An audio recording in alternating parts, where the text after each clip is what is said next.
Pessoal, tudo bem com vocês? Eu tô numa crise profunda porque eu acho que eu usei essa camisa no episódio passado. Usou, amigo Matheus. Eu me chamo Matheus Fernandes, eu e o meu guarda-roupa limitado estamos aqui para mais um Não Pode, mas se essa fala não é minha, essa fala é de quem está ao meu lado de preto e fardado. Jovem Júnior. Muito provavelmente eu também tava com essa camisa no episódio passado. Porque, rapaz, será que não tem ninguém aí pra ajudar nós não, a galera aí? Na verdade, a gente poderia dizer que foi os dois episódios gravados no mesmo dia. A gente né? A gente poderia, agora a gente já não pode mais. A gente já não pode mais. Mas estamos aqui para mais um Não Pode, podcast católico da vida ordinária e também dos ordinários. Se você é um ordinário, converta-se. É importante. Eu sempre digo, dá tempo, né? Dá a sua tempo. oportunidade, É hoje. né? A sua conversão pode começar com uma curtida nesse episódio. Então, curta, comente, compartilhe e quando terminar o episódio, você vai lá na Paulinas. Exatamente. E a Paulinas está com a gente, né? E 10% de desconto. Não perde não. Vai lá na Paulinas. Provavelmente tem um carrozinho passando aí. Bota aí o QR Code. Acompanha lá no Instagram, vê as novidades. Certamente. E é isso. Beijo, Paulinas. Sem mais enrolação, quem tá com a gente hoje, Matheus Fernandes? Hoje conosco, Ulisses Garcia. Salve, E é isso, hein? Bem-vindo, meu irmão. Bem-vindo, cara. A galera me irmão, os caras instalaram um armário no... Do nada tem um cara, né? A gente tá competindo com o Iron Bag agora do Cariani lá, o podcast dos... É isso aí, cara. Ulisses é estudante de educação física, faz parte da Fraternidade O Caminho e também do Já, além de ser um pregador aí que já foi em algumas missões, né? É verdade. Bem-vindo, cara, Não Pode. Eu que agradeço aí o convite, né? O carinho aí. Eu tô muito feliz, né? E nervoso, tá aqui, mas faz parte. É isso. Deixa um nervosismo aí de 5 minutos. Exato, cara. Depois, normal. Depois a galera esquece que tá gravando, aí passa. Porque vira só uma conversa de... Mas eu aprendi uma coisa com uma freira na vida. Ela disse assim, ó, toda vez que você for fazer alguma coisa pra Deus e que você fica nervoso, é porque a capacidade de fazer, de realizar, não tá em você, mas tá em Deus. E aí você tem medo. Agora, quando você é muito confiante, é que você tá confiando demais em você. Eita, então, eu sempre entendo que isso é Jesus me conduzindo, né? Cara, tu sabe que, tipo, eu já falei isso algumas vezes aqui. Eu não lembro de quase nenhuma pregação que eu já dei por aí. Mas é difícil tu esquecer mesmo. Na verdade, eu não lembro de nada, né, na vida. Mas, cara, as que eu não esqueço foi as que eu confiei demais em mim. Porque foram as piores. Realmente. Cara, realmente foram as piores. assim Sabe mesmo. o que é tu tá assim, não, eu sei o que Deus quer dizer, eu não vou me preparar, eu não vou rezar antes. Tipo assim, porque já tá aqui na minha cabeça o que Deus vai dizer. Então, eu não vou me preparar, eu não vou anotar nada, eu vou com a passagem que eu já sei qual é. E eu vou lá e eu vou falar sobre o catecismo da igreja, vou falar sobre a passagem e vou ministrar aquilo que Deus tá colocando aqui. Irmão, toda vez que Foram 3. Eu lembro, assim, de cabo a rabo, como não tinha sentido nenhum o que eu falei na um desastre, Ave Maria. Mas graças a Deus que... Mas por incrível que pareça, é isso mesmo. Porque também as piores que eu já fiz na vida, que também não fico parando pra saber se é boa ou não. Mas aquela que você realmente, né, confia só em você, eu lembro também do que eu falei, do que eu não falei. Meu Deus do céu, que coisa horrível. É, meio bizarro. Ulisses, cara, pra gente começar o nosso papo, não sei se tu já teve a oportunidade de assistir algum episódio, mas é sempre a mesma pergunta, que a gente gosta de saber, né? Que, tipo, a gente gosta de saber de onde esse católico veio. Porque, então, na verdade, a gente montou um podcast só pra saber da vida dos outros. cara. Sabe, entendeu? A gente pensou, sentar na porta, muito perigoso. Ministério de Informações aí. Exatamente. É muito perigoso hoje em dia sentar na porta e falar da vida dos outros. Então a gente, bora montar um podcast. Isso é legal, interessante. Como é que começa a tua história com Deus, cara? Então, né, mais uma vez agradecendo ao convite, né, de vocês, de toda o Dom Pode, que passaram pessoas aqui excelentíssimas, né, brilhantes e muitas pessoas de Deus. Eu assisti sim já alguns episódios, né, de alguns irmãos, né, e quanto edificante, né. Mas, na verdade, eu me vejo hoje assim como um grande fruto da misericórdia de Deus, né. Eu vejo isso na minha vida, porque de tudo aquilo que eu já fiz... E de tudo que eu vivi, mas Deus sempre insistindo na minha vida, sempre insistindo em mim. Hoje eu sei, né, porque que Ele insistiu e porque que eu passei de muita coisa, né, que a gente vai partilhar aqui. Mas eu sou realmente isso. Quando eu paro pra pensar quem sou eu eu vejo, sou fruto da misericórdia de Deus, né? Porque não existe outra resposta que eu pudesse dar, a não ser isso, né? Deus que me ama muito e me deu essa oportunidade de estar hoje, né, vivendo com Ele e de buscar ser esse sal na terra, essa luz no mundo, né? Então eu sou esse. Cara que buscou muitas vezes, né, uma hora ou outra, fugir, desistir das coisas de Deus, mas Deus insiste em permanecer com a gente e falar assim, ó, seu caminho é esse, né? A nossa humanidade inclinada sempre quer voltar atrás, né? Mas, como disse Paulo, né? A nossa alma se satisfaz nas leis do Senhor, né? Massa. Tu tem memória de, tipo assim, da primeira vez que tu, sei lá, tava no contexto de igreja e que tu disse, caramba, talvez...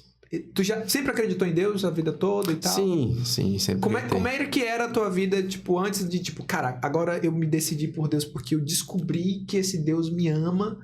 E o que foi que te fez convencer de que de fato era Deus e que valia a pena? Sim, ó, interessante porque aquela questão é muito verdadeira, né? De conhecer Deus ou pelo amor ou pela dor. Sim. Né? E de fato eu conheci por muita dor, né? Por muita dor.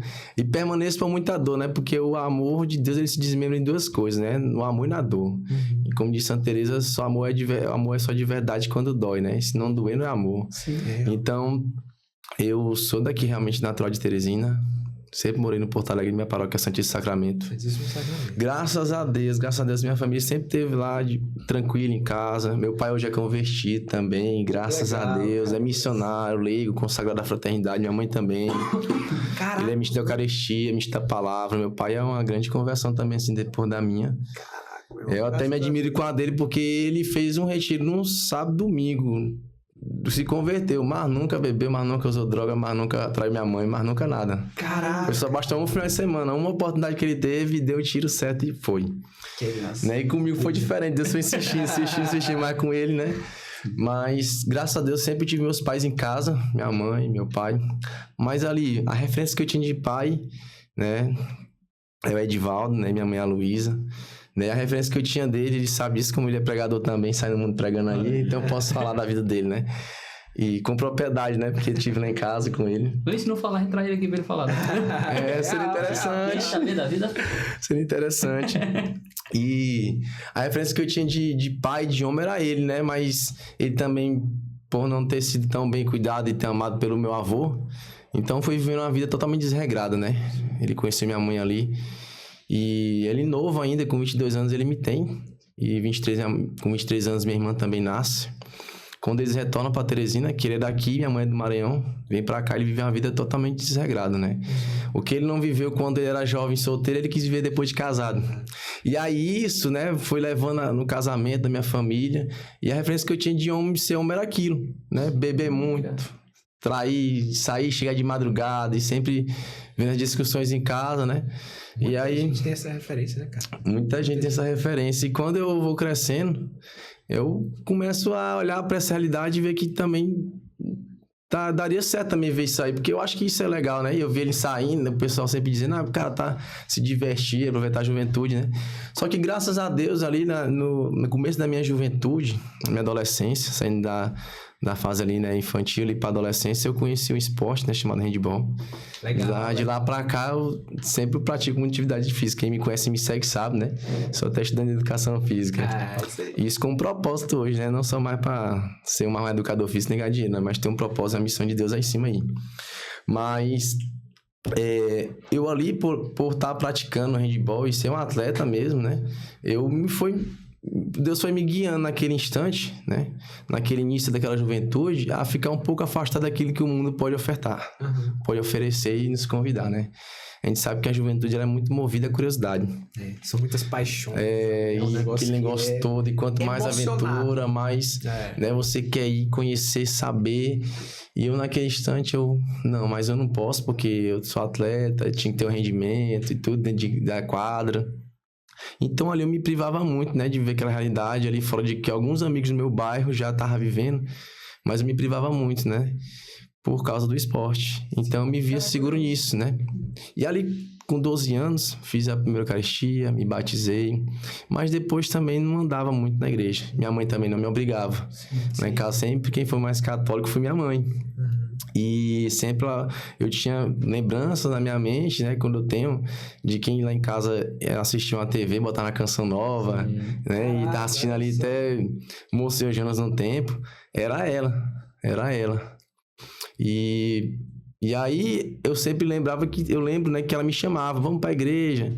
Aí eu ia às vezes, né? Um domingo com ela, com minha irmã.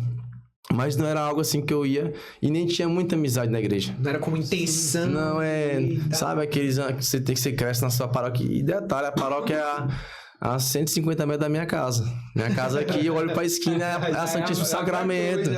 É a Santíssimo Sacramento, né? E eu vi ali, ela pequenininha, eu lembro. Hoje ela é uma paróquia bonita, grande, né? Mas eu vi o início dela, né? Eu lembro que eu sentava no último banco e vi o padre vir pertinho no altar. Hoje eu sento lá atrás e tá tão distante, sabe? Cresceu, graças a Deus, né? Que bom. Então, mas nesse início eu sumi. Da igreja eu não andava muito, né? E também não tinha amigos lá. Meus amigos eram quem jogava handball. E aí, logo eu saí do meu bairro, fui estudar na Zona Norte. E lá, entrei num time mais profissional, fui me destacando, jogando. Viajei, né, pra fora, pra Minas Gerais, Ceará e tudo. Foi ganhando as competições, estava me destacando, mas em 2010 acontece um episódio, né, em Petrolina, tava no campeonato, eu me machuco, né, meu ombro sai do lugar e aí ali acaba minha história, né, com o esporte de handball. Ali acaba, porque impossibilidade de jogar novamente, né, eu tenho que usar o braço, então o ombro não prestava mais. Caramba, curioso. Eu voltei pra casa, muito triste, mas tava no último ano do ensino médio. Aí eu retornei para estudar no Porto Alegre, saí da Zona Norte, isso no Extrema Norte mesmo. Vim estudar no Porto Alegre novamente, aí fazer o último ano. Aí lá eu vou começar a andar com quem? Com meus amigos do bairro. Aí ali a gente vai começando, né? A vida mais desregrada em relação a bebidas, né? E em relação a cigarro, essas coisas todas. E pra mim era tipo... O esporte ali pra moldar. Me segurar e nem me impedir, né? E eu tinha quem? Meu pai, se ele bebe e fuma, então tranquilo, né? E aí meus amigos ali... Não, né? Não tinha um porquê não. Que muitas vezes ele me ofereceu, né? Ele me oferecia, ó, toma aí. Aquela, rapaz, não, bebe aí. Né? E muitas vezes eu tomei, bebi, né? E eu lembro que você fala assim, mãe, nem de bebida eu gosto. Nem de bebida eu gosto. Aí, mas quando eu comecei a andar com essa galera, né? Sendo já motivado por outras coisas, né? Não tava mais em relação ao esporte. E só motivado ali por questão de festa, aquela questão da adolescência, aí vendo todo mundo, os caras namorando e tudo. Eu disse, não, vamos também nessa onda. E ali começa a beber, começa a fumar um cigarro, né? Vou por muitas festas naquele tempo, aqui em Teresina tinha aqueles pré-carnavais nos bairros, né? Tinha o Porto Folia. Era, os bloquinhos. Tinha o Bela Fest, tinha o Mica Andar ali. Era no 3 Andar. Tinha ali também o do Promorá, então... A gente ia muito pra essa realidade. E lá só não dava outra coisa, né? Era só bebida, cigarro, droga. Esculhambação feita. E eu lembro que ali eu começo a usar aquele lança-perfume e tudo, com 15 anos, 16. E vou usando ali. Quando eu chego nos 17 anos, eu lembro que eu tava na roda de amigos. E aí... A gente conversando e tudo, e bebendo a mesma quantidade de bebida, só que eu já tava muito bêbado, já louco do jeito que eu ficava, que eu gostava de beber muito mesmo. E os caras, assim, mais tranquilos, e eu, rapaz, também uma quantidade de bebida, e é só eu que tô bêbado, os caras não estão, né? Aí eu perguntei o que era que eles estavam usando. E ele disse, rapaz, a gente não vai lidar, né? Isso, que negócio é esse? E aí, rapaz, me conta. Aí, rapaz, o que a gente tá usando é cocaína. Então... eu não vou lhe dar, não, porque se você quiser, você compra. Eu disse, rapaz, se não me der, eu compro. Aí, beleza, me deram então. Me deram. E aí, com 17 anos, é a primeira vez que eu cheiro cocaína. E ali começa, todo final de semana, usando cocaína. Sexta, sábado, domingo, segunda, domingo, virando dia. Parecendo um bicho escondendo a minha família, né? Hoje eu falo assim abertamente, porque meus pais sabem, todo mundo sabe onde eu ando, né? Então, ali começa uma história de drogadição muito forte na minha vida. Vou usando. E detalhe, né? Com quem eu andava, eu era muito influenciado. Porque a gente influenciar alguém a fazer alguma coisa, a gente é influenciado, né? Exato. E quando a gente tem essa questão dos amigos, né? A gente pensa que quando você né? Seus amigos estão fazendo uma coisa, você se sente talvez na liberdade de fazer também. Sim. Né? Eu olhava pro meu pai, tinha aquela liberdade de fazer o que ele fazia, e quando eu comecei a andar com essas minhas amizades, eu me senti também na liberdade de fazer a mesma coisa que eles. E ali também, com 17 anos, não tava trabalhando, mas queria ter dinheiro para poder sair, para poder esbanjar, porque, né, sabe, no mundão, o cara quanto mais tem é o poderoso, né? E sempre querer se mostrar e tudo Quer aquela questão. aquela liberdade. Aquela falsa liberdade, né? Que na verdade, a verdadeira liberdade é quem tá preso em Deus, né? Quem tá de fora dele tá totalmente preso, escravo, né? Do pecado, do vício. E ali, para me poder ter mais dinheiro, para me poder sair mais, para me poder usar mais droga, eu vendo a galera ali se prostituindo, eu entro também nessa ideia aí. E começo a me prostituir também. Entrando nessa linha com homem, com mulher, não tinha escolha, não. Era por dinheiro, eu queria dinheiro, né? Então, ali eu ia também nessa linha, me prostituindo para ter dinheiro, saindo, esbanjando e tudo.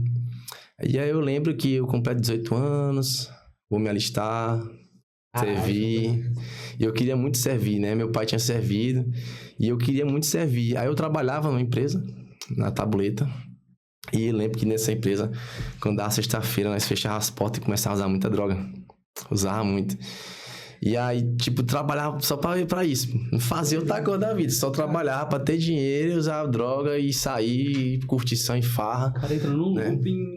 Só pra isso. Eu lembro que muitas vezes eu só parava de beber por causa do remédio de verme. É mesmo, cara. E quando o cara tá tomando remédio de verme, não pode, né? É verdade, ainda tem essa, né?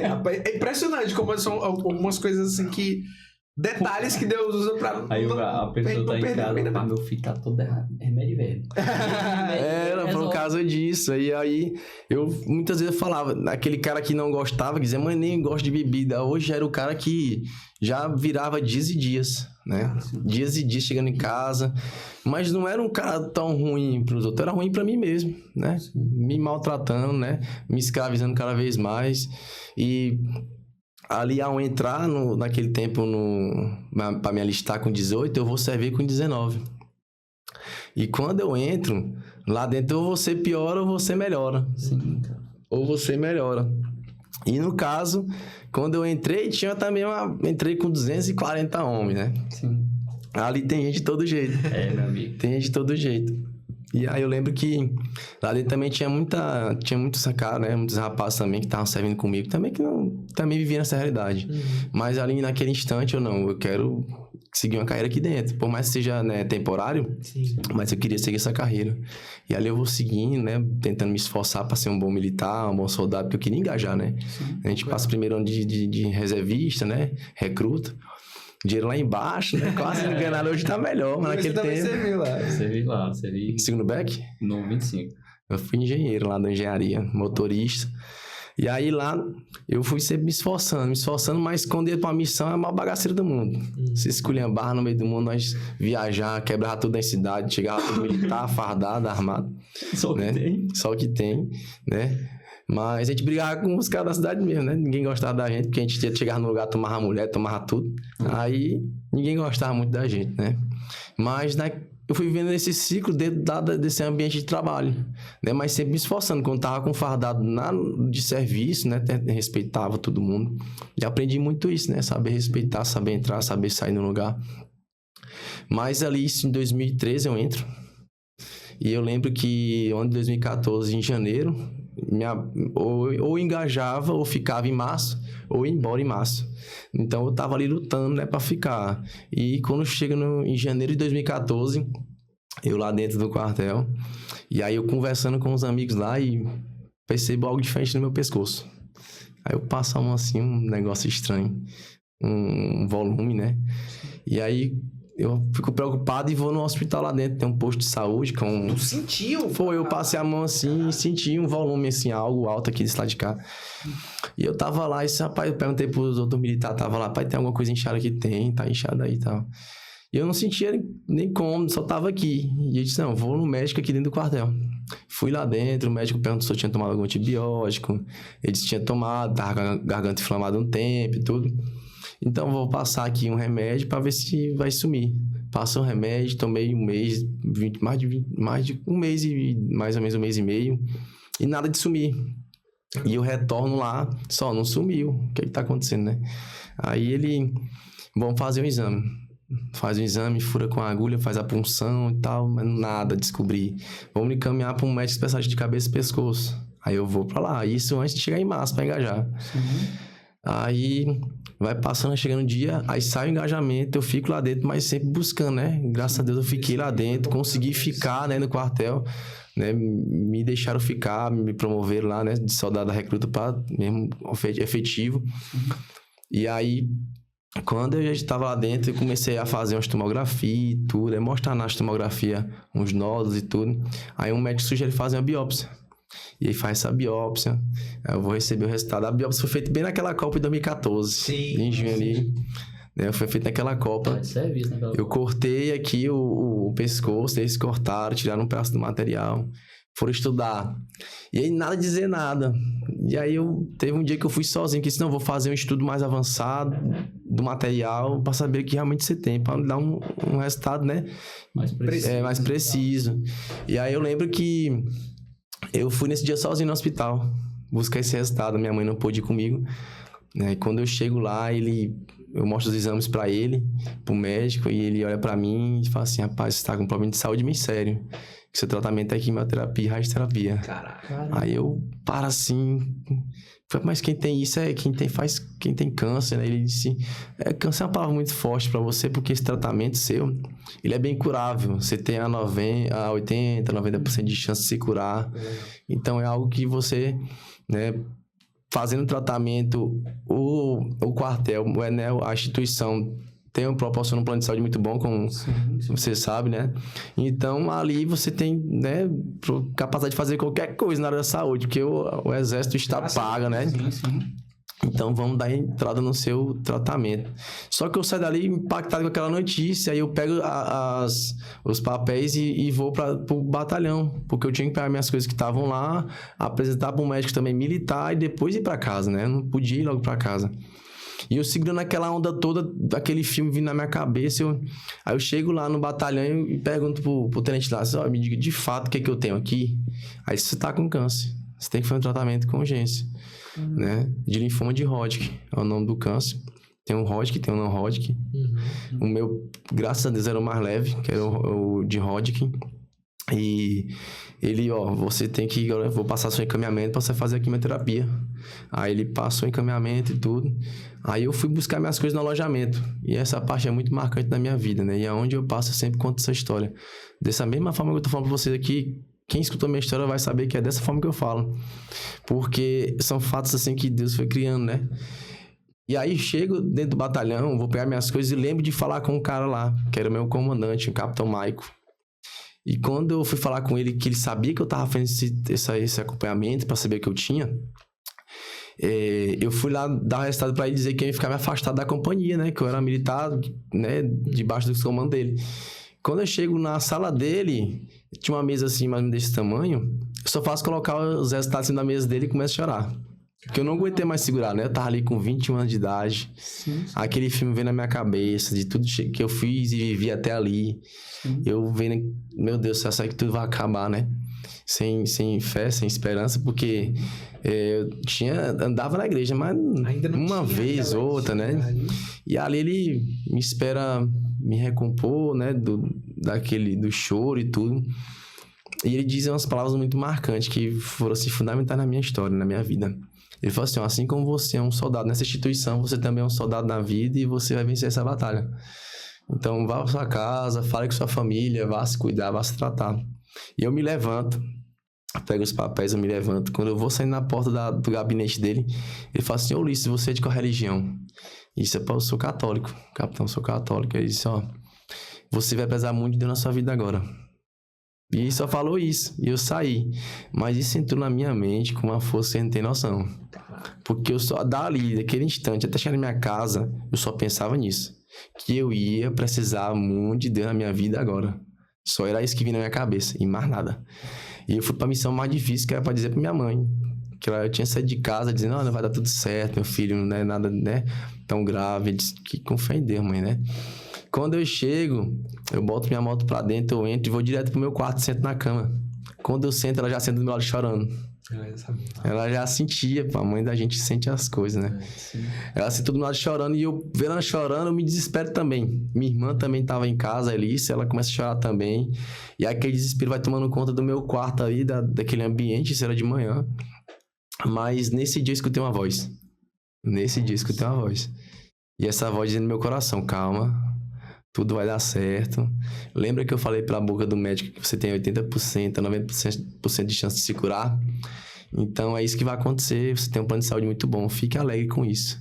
E eu começo a ficar feliz. Disse, mãe, não precisa chorar não. O médico disse que eu vou ficar bom. E aquilo era... Eu sem entender se de verdade, eu não tava tentando fazer pra ficar bem. Eu só tava... Porque eu escutei a voz, e aquela voz era de Deus. Caramba. Dentro de mim, um cara sem experiência com Jesus, não buscava Deus, né? Andava quase, né? Nem andava na igreja direito 2 vezes no ano na missa, quando eu ia. Mas eu escutei uma voz naquele dia, que falava que ia dar tudo certo. É doido porque quando é Deus, ele não deixa margem pra dúvida, né? Juntamente com a voz, ele te dá uma certeza muito forte de que é ele, né? Sim. Eu não vou te contar, não. Continua. E aí, quando eu escutava essa voz, mas eu com uma fé tão pequena naquele tempo, mas entendi que vinha da parte dele. Sim, cara. Vinha da parte dele, eu realmente fiquei assim, mais tranquilo e falei assim, mãe, não precisa chorar. E a mãe, eu fui acalmando a minha mãe e minha irmã, vai dar tudo certo, mãe, o plano de saúde cobre tudo. Não precisa ficar tão triste assim, não. Né? Vai dar tudo certo, vamos enfrentar isso aí, já marquei a quimioterapia, vamos começar. E eu lembro que eu começo, né, e aqui dali dói muito, porque hoje dá pra ver as veias no meu braço, mas naquele tempo também era assim, mas eu comecei a tomar todas as minhas quimios pelo braço, eu não botei cateter nem nada. E eu lembro que foram 8 sessões, 4 meses, e a cada 2 meses era 2. E as primeiras foi até mais ou menos, mas na metade em diante eu comecei a passar muito mal. Vomitava muito. Eu só ficava em casa. Eu raspei minha cabeça pensando que meu cabelo ia cair, mas não caiu. Também não emagreci, porque por mais que eu vomitasse, mas eu comia. Eu ainda comia, né? Mas vomitava, mas comia. E eu não podia sentir cheiro da comida a mãe fazendo, senão eu não comia. Sabonete era neutro, sem cheiro. Então tinha que ser assim, porque senão eu vomitava, enjoava muito.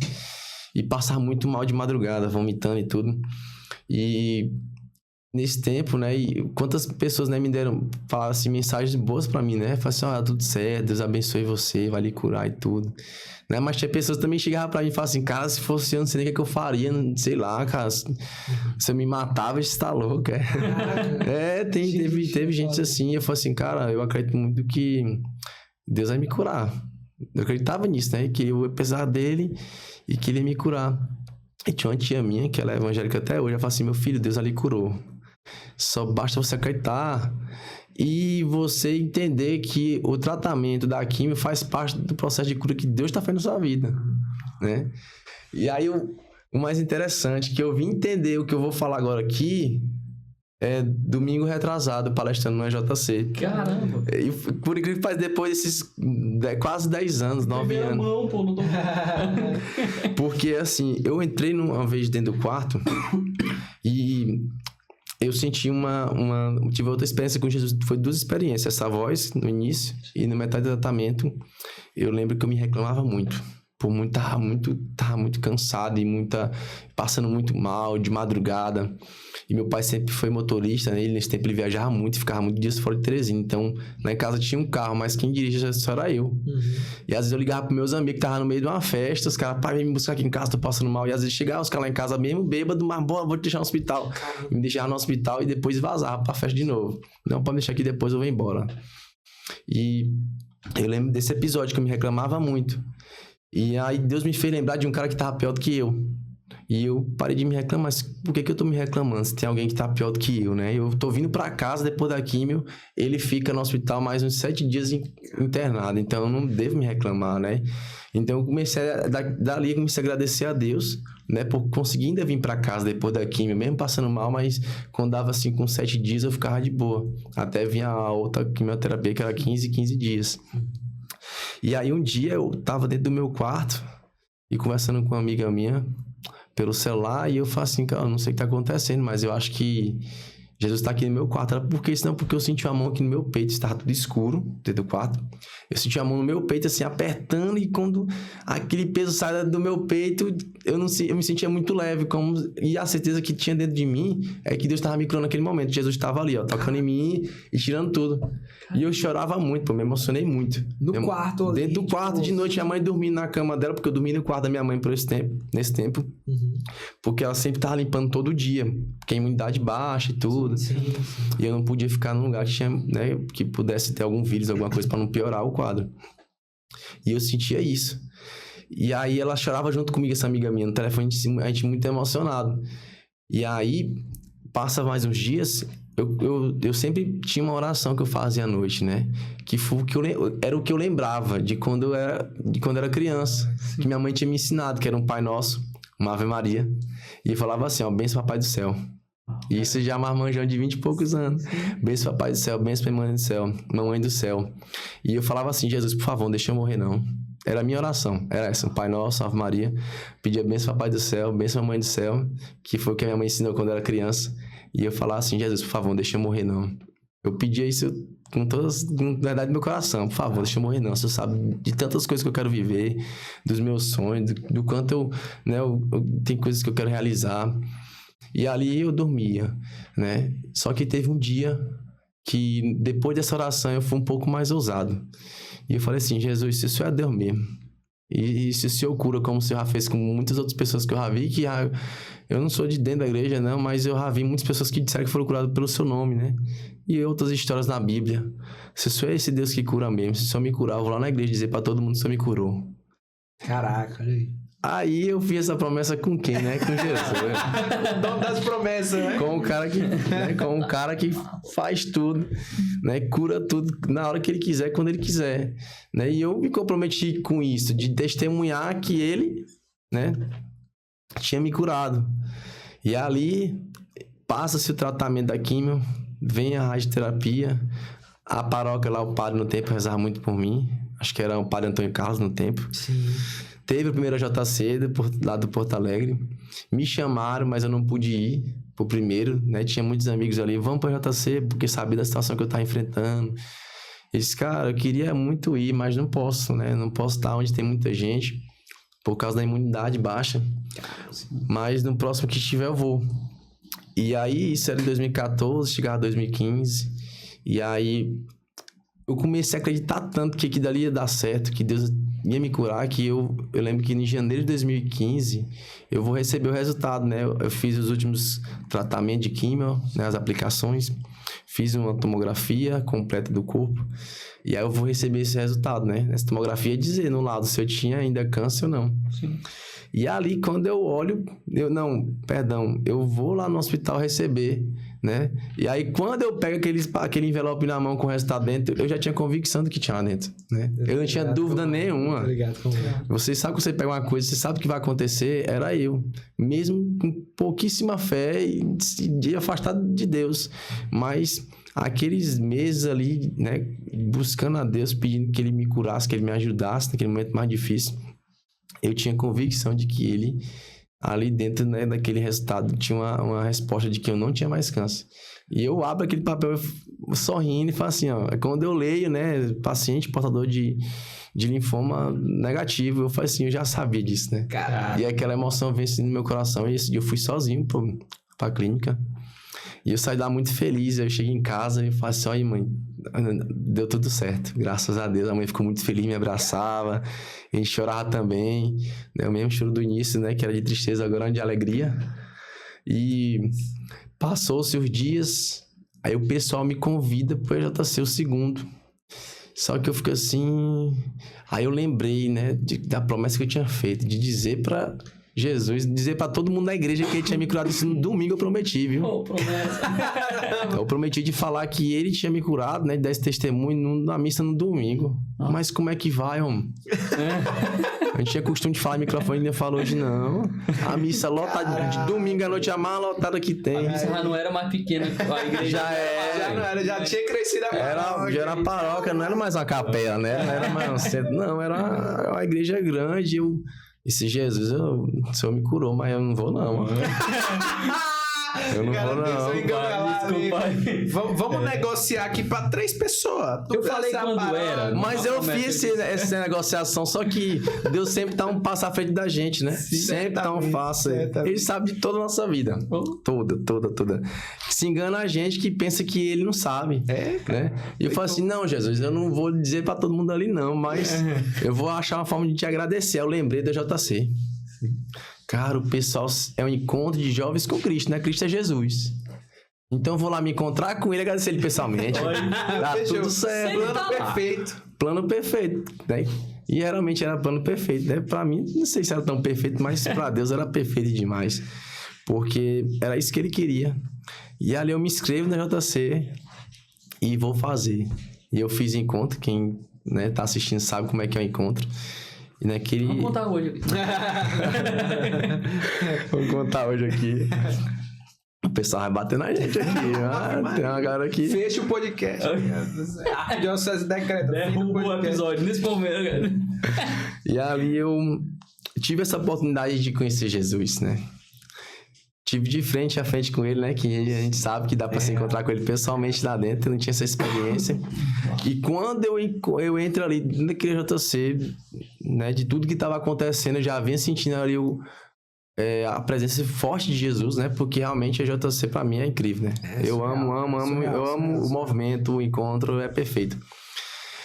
E ali eu tenho a oportunidade de me encontrar com ele face a face. E quando eu encontro ele, eu só sabia chorar.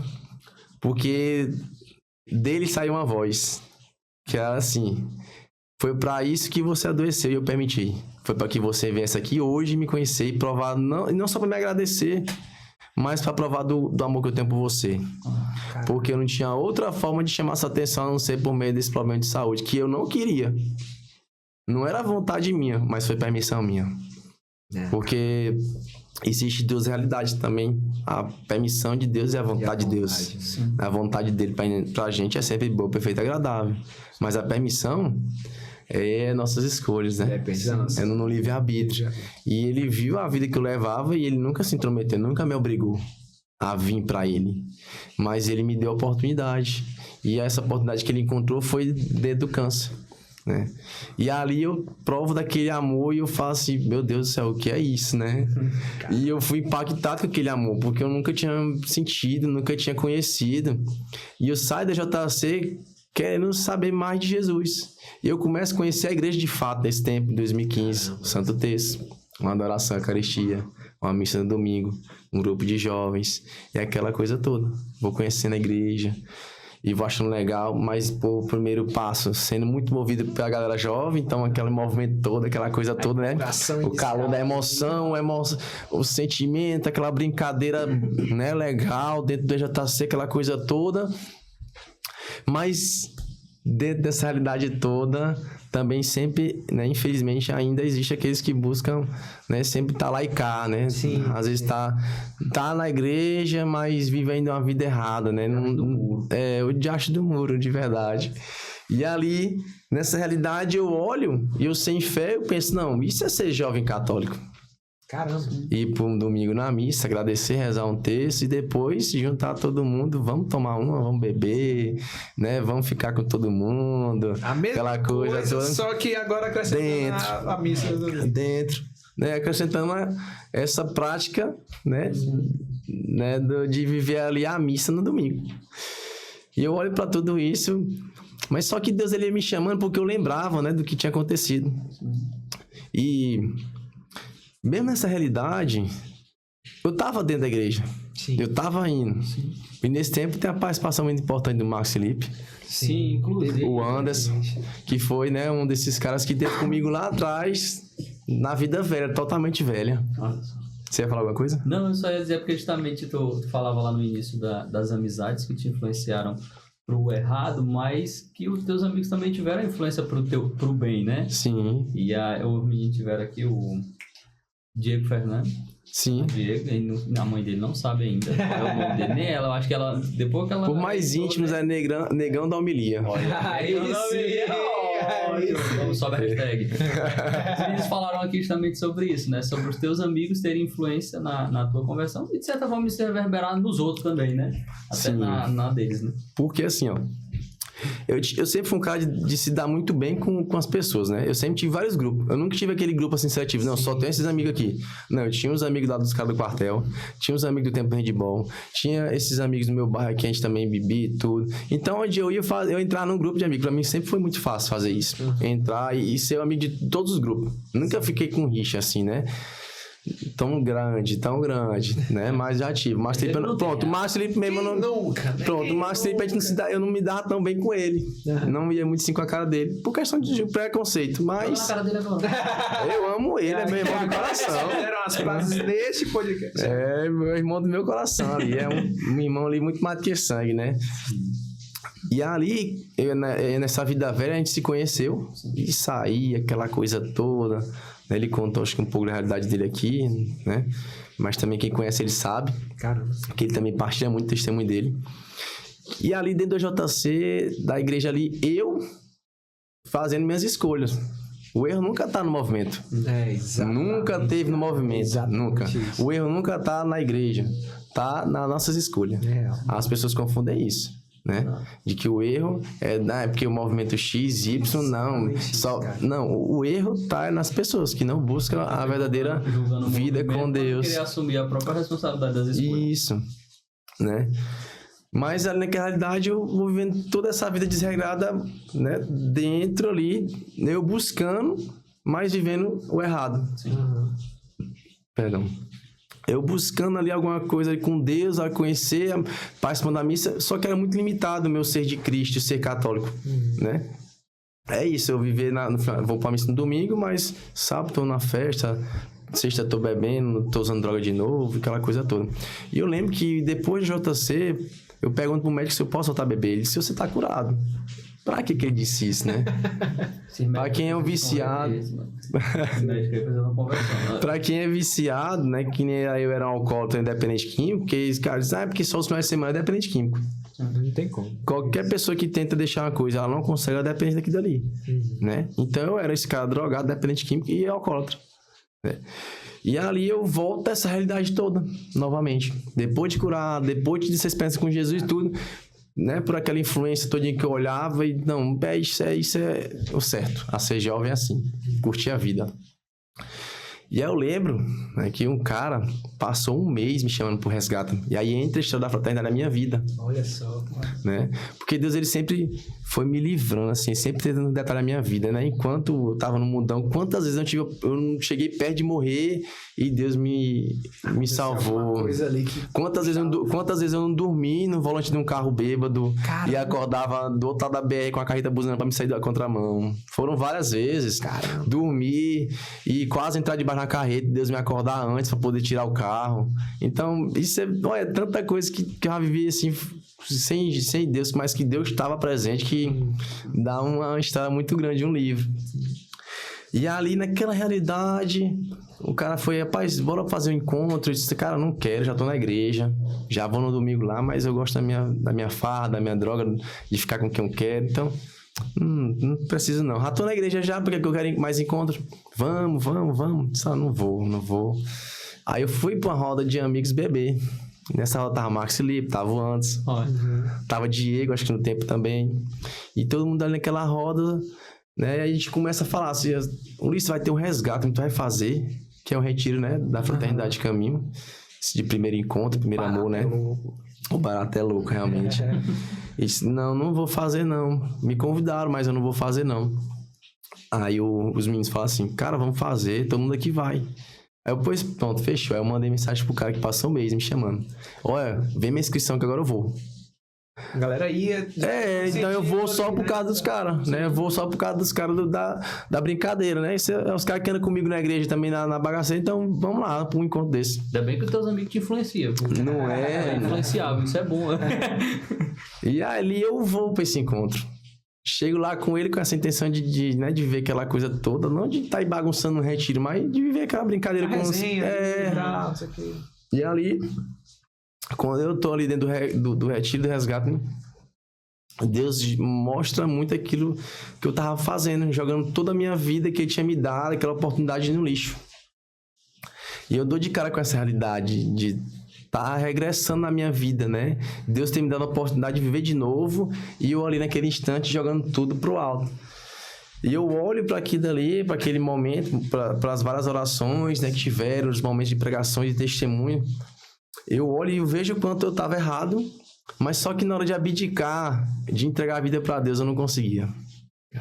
É como se eu pedisse para vocês dois se separar sem nenhum motivo.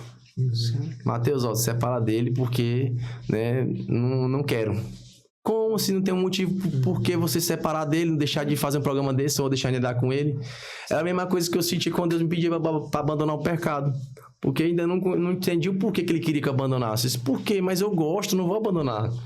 Né? Eu gosto de beber, eu gosto de usar minhas coisas, eu gosto de ficar com quem eu quero, eu gosto de sair. Como é que eu vou abandonar tudo isso por você? Eu não consigo. Eu sei que tem muita gente que consegue, né? Mas eu não consigo. Cara, tem muita gente que pensa assim, né, mano? E eu pensava. E dentro do retiro, né, espiritualmente, no momento de oração, eu sentia Deus pedindo assim, né, entregar a vida pra Ele. Mas eu falei assim, Jesus, eu não consigo. E passou esse resgate, hein?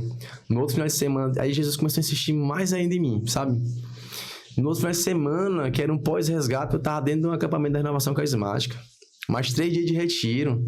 Caraca. E eu apanhando aqui dali tudo. E Jesus falou assim, ó, vamos me dar uma oportunidade. Jesus me pedia uma oportunidade. Ele não pedia mais nada. Ele disse assim, eu quero só uma oportunidade de escrever a sua história de uma forma diferente. E ver o quanto eu tenho coisas melhores para você. E eu, insistente, eu disse, não, Jesus, eu não consigo. Não consigo abrir mão. Né? Me custava muito abrir mão, né? Daquela vida que eu levava, daquela forma que eu pensava do que era a vida, para entregar assim, para viver uma vida dentro da igreja apenas só para Jesus, né? Que não conhece, né? Tá desconhecida até então. Porque a gente pensa, né? Quem tá fora, que uma vida com Deus, ela é chata. Ela é chata, ela é triste. Ainda tirava pela missa que eu ia, aquela coisa toda, eu me cansava, né? E eu, rapaz, que negócio é esse? Né? E eu pensava que uma vida de um cara jovem que nem eu era naquele tempo, com 21, entregar minha vida ali para viver totalmente para Deus ia ser pior ainda, né? Quase um martírio. Um desperdício de tempo, né? Desperdício de tempo. Mas a minha consciência, né? Minha sabedoria era muito pequena naquele tempo. Né? E nem sonhava o quanto que Deus, né, tinha para fazer na minha vida.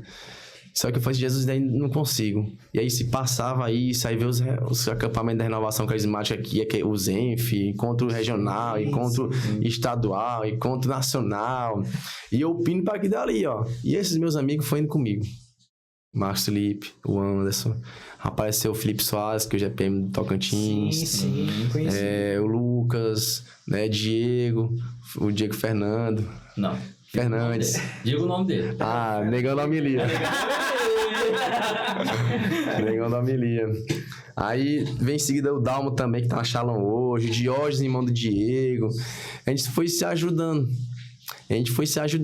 Por mais que a gente não teve uma decisão firme e concreta por Jesus, mas a gente começou a se ajudar. Né? E essa é a parte assim, muito fundamental, né? Que eu entendo a Bíblia que Deus sempre enviava de 2 em 2, né? Porque sozinho, de fato, é muito difícil. E naquele tempo ele juntou esses pecadores, né? Mesmo desinformado, mas juntou. Né, juntou a gente ali para estar participando dos encontros, dos grupos de JC, ir para casa das irmãs no sábado, para um grupo de oração. Quando não queria ir, a gente falava, não, vai. Aí o cara ia, mudava a ideia. Quando eu não queria ir, esse cara chegava até mim, não, vamos, vai dar certo, vai ser bom. Aí muitas vezes também motivei eles, né? Quando algum deles estava desmotivado, não, vamos, vai ser bom e tal. E aí eu comecei a criar uma estratégia, por mais que eu ainda não estava mudando de vida, mas eu pensei assim, cara, eu vou participar da fraternidade. Comecei a participar de fato, né? Sim. Todo sábado estava na casa das irmãs. Né? Então, o grupo de oração, para mim, ele é muito importante, né? Eu sou, assim, minha conversão também, ele dá muito pro grupo de oração. Sim. Grupo cara. de oração. É muito frutuoso. Tanto da fraternidade, quanto da Renovação Carismática, né? Do grupo Adonai, lá do Porto Alegre. Porque sexta-feira eu tava no grupo da Renovação, sexta-feira de noite. Sábado tava nas irmãs. Sim. Mas depois ia pra minha bagaceira todinha. Mas sexta-feira tava na Adonai, na Renovação. Sábado nas irmãs. Até que eu fui perdendo a vontade de ir pro mundo, pras festas, junto com os caras. A gente foi perdendo essa vontade de ir. E aí eu comecei a responder a galera que me chamava pra sair assim, ó, depois do grupo da renovação, depois do grupo de oração na casa das irmãs, eu vou. E aí quando acabava o grupo de oração, não tinha mais vontade de ir. Caramba, aí eu saía com a galera, ia comer uma coisa, uma pizza, uma boa, se confraternizar ali e tudo, conviver, não ia mais, ia pra casa. E aí a galera começou de cansar de me chamar. E aí não foi chamando. E aí Deus foi nos aproximando cada vez mais, eu e os meninos, e nos aproximando cada vez mais de Deus. Aí eu lembro, como se fosse hoje, né? O Marcos ele foi um dos primeiros a estar dando testemunho, ser convidado. Nesse grupo, né? Ele foi um dos primeiros a ser convidado para sair para palestrar na JC. Só que quando ele foi, eu lembrava que eu olhava muitas vezes, né, pra ele palestrando, que a gente acompanhava ele, e a gente antigamente era assim, quando um era chamado, todos os outros iam. Chegava lá no encontro lá, os caras todos no final lá, rezando texto lá, e o cara lá na frente pregando. Sempre foi assim. Cara, isso. A gente chamava os caras pra ir, né, vamos lá, vou tal dia pra tal lugar. E aí surgiu a ideia do resgatão em Teresina, que é a segunda parte do resgata, né, o retiro que complementa. Era o primeiro de Teresina, isso no ano de 2017. Sim. Eu viajei, nesse tempo eu voltei pro quartel, né? Eu tinha ficado 2 anos curado, me deram o apto, voltei pro serviço militar. Cara, aí tu já voltou a servir? Voltei a servir depois de 2 anos, né? Eu tava nesse tempo afastado, né? De licença. 2 anos depois eu realmente eu tava curado, né? Me deram o apto, eu volto a servir. Pô, que massa, cara. Quando eu volto a servir, eu tinha uma férias dentro pra tirar. As caras, não, vai pra casa de novo. Vai tirar tuas férias, tá devendo, não pode ficar aqui com essas férias, né? Sim.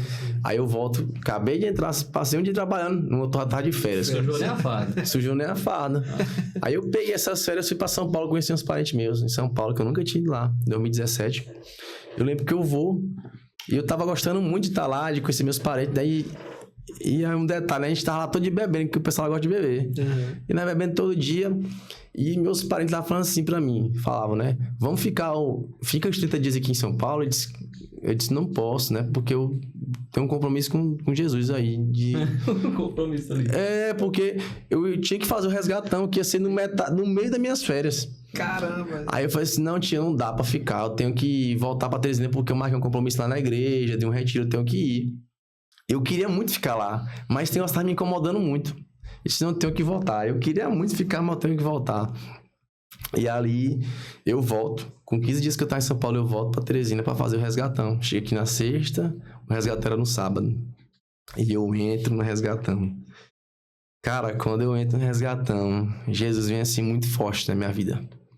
Porque ele já sabia, já tava se cansando de me buscar, eu acho. Já eram muitas chances. Aquela resistente. Agora. E aí, foi isso, essa conversão veio ali. Porque isso era 5 e 6 de fevereiro de 2017. Eu lembro como se fosse hoje. E a gente chega no final do encontro. Hoje faz aniversário, né? 6 de fevereiro hoje. Então já faz aí de 2017 pra cá, tem quantos anos? 20... É mais de 8 horas. De 2017? 8 anos. 8 anos. Então, hoje, completar 8 anos da minha decisão por Jesus. Ui, olha que coisa. Exatamente hoje. Nesse tempo era no domingo, dia 6, domingo, à tarde. Um cara foi testemunhar lá. E a vida do cara era igualzinha a minha. Sem tirar, sem botar nada. O cara cursava educação física, o cara usava a mesma droga que eu. O cara até parecido comigo era. Caramba. E eu olhava pra ele pregando, ele dando um testemunho dele. Eu falei assim, esse cara, ele tá inventando isso. Eu contar a minha história pra ele, só pode. Caraca. Porque ele tá falando de mim, ele não tá falando dele. E eu olhava e aí ele, no final de todo o testemunho dele... E eu lembro que foi nesse dia que eu olhava assim, rapaz, se um dia eu mesmo entrar pra vida com Deus, eu quero ser que nem esse cara aqui também vai falar, vai pregar, vai dar testemunho. Não vai esconder nada. Por mais que eu não tinha me decidido pra Jesus, mas eu queria muito, né? Porque assim, a minha carne, né, como de São Paulo, ela quer o pecado, né? A nossa carne, ela deseja o pecado, né? E a nossa alma, ela quer Deus. Exato. Então existia essa guerra de mim, porque assim, por mais que eu não tinha me decidido, mas eu já tava tentando, sabe, deixar a droga, tava tentando parar de beber, mas acabava voltando, reagindo, né? Porque eu tava, final todo fim de semana, aquelas irmãs rezando, chegava lá só o lixo, as irmãs me abraçavam, né, irmã Rebeca, um abraço pra ela, um cheiro no coração dela, né, eu não recordo onde ela tá hoje, né, mas foi uma das que tava aqui no início da fraternidade. E eu lembro que ela era muito Jesus pra mim. Porque eu chegava lá igual a pecadora caída, né? A Maria Madalena. E ninguém te julgou, né? Então ela me abraçava, sorria assim, seja bem-vindo, diz, lhe ama. Cara, me quebrava, aquilo ali me quebrava, porque assim, como é que eu vendo a vida que eu tô levando, aí Jesus mandou uma freira dessa vir me sorrir pra mim, dizendo que ele me ama, né? Caramba. E aí ela começava a rezar no grupo de oração, e eu disse, meu Deus do céu, me perdoa, mas sem decisão. Mas nesse dia, o cara chega no final do testemunho dele e começa a orar. E na hora que ele começa a orar, ele fala assim, ó, Jesus, hoje tá te pedindo só uma oportunidade, não quer mais nada da tua vida, só uma oportunidade de mudar a tua história. Assim como ele fez com a minha, dê essa chance hoje pra Jesus. E eu lembro que nesse momento eu olhava pros caras, né, pro Marcos Felipe, pro menino aqui, o Felipe Soares, os caras todos chorando, pô, chorando aquela coisa toda, e aquele negócio foi dentro de mim, eu comecei a chorar assim, um choro de arrependimento. Naquele instante eu tava sendo batizado de arrependimento. De me arrepender de por que eu não tava ainda conseguindo dar minha vida pra Jesus. Sim. E eu olhava pra eles e nós tava sentindo tudo aquilo ao mesmo tempo. E aí quando eu fechei o olho pra orar, Jesus fala assim pra mim, ó, você tá em cima desse muro aqui, ó. E você tá lá e cá. E eu não tô feliz com você aí, né? Eu não tô feliz com você aí. E você não tá feliz de estar aí. Porque você não consegue pecar direito, nem também me adorar, se render em adoração totalmente pra mim. E eu falei assim, é verdade, Jesus. Eu falava, isso é verdade. E ele falava assim pra mim, Jesus, e eu prefiro que você vá viver sua vida do que ficar aí. Eu prefiro que você vá viver sua vida da forma que você quiser. Porque eu lhe amo tanto que eu lhe deixo livre. Pra você viver o que você quiser. Mas aí em cima não é o seu lugar. E naquela hora de eu ver esse posicionamento de Jesus, né? De não só me chamar, mas dizer assim, eu deixo você fazer o que você quiser agora. A vida é sua, realmente. Ele disse para os discípulos também, né?